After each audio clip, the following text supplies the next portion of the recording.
Hi, today I want to talk about holism and holistic. And when you talk about holistic, most people think of holistic health, which is the well being of the whole person from the body to the mind to the soul, which are all very important. So, if you want to do that, then for the body, you can maybe get more exercise, you can get more rest, you can drink more water, you can eat healthier.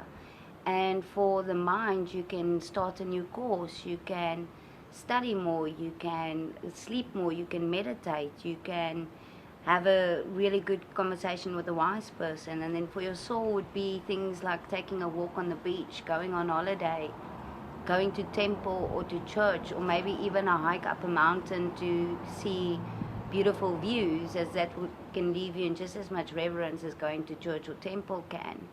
And I think Reiki is a good example of holistic health because it combines both the body, mind, and spirit with crystal healing massages, which then your body gets the massage. You can listen to meditation music while you're doing it, and then the crystals is for healing of all three. But when I actually talk about holism or holistic, I mean the perspective of taking the whole into consideration. Now, my favorite physicist, David Bohm, had a beautiful way of explaining and talking about the undivided whole and the implicate order that's underlying everything. And that basically means that everything forms part of the whole, and the whole is contained within everything.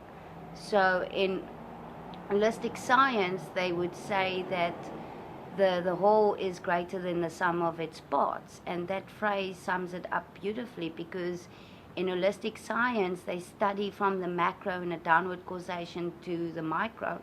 And whenever you study a micro, you always do it in relation to the whole or to the macro. And I think that's basically the way it should be, because everything comes from source or from prima materia. So prima material source should also always be considered in all cases. And holistic view or holism view is basically a multidimensional view or perspective of a whole system. So regardless of how many layers or subdivisions it has, you take the whole into consideration. And everything is a matter of degrees, so that basically makes perfect sense to me. And a better way to explain this is maybe if you consider Facebook. When you're 17 years old, you would think that Facebook is the whole world, and it would seem like it, because every meme is linked to an observer and to a creator and to whoever shares it and to whoever sees it. And so much more a video can have so many links to other pages and groups and people, and even have ads, which then links you to products, which then links you to companies.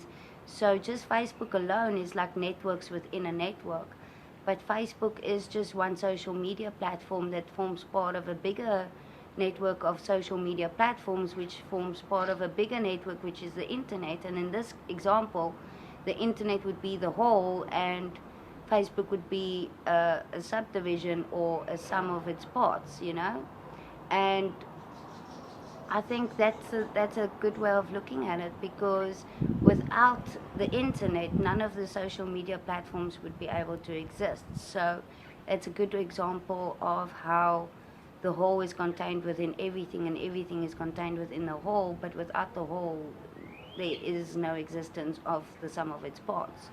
So I think that it basically gives a nice picture of how holism is viewing everything from the macro all the way down to the micro, and taking it all into consideration instead of just the subdivisions, because we like labeling things and we like subcategorizing things and putting everything into a little box, but we don't always consider the multidimensional view and zoom out a bit and think about the bigger picture always. Just my thought for the day. Have a good day.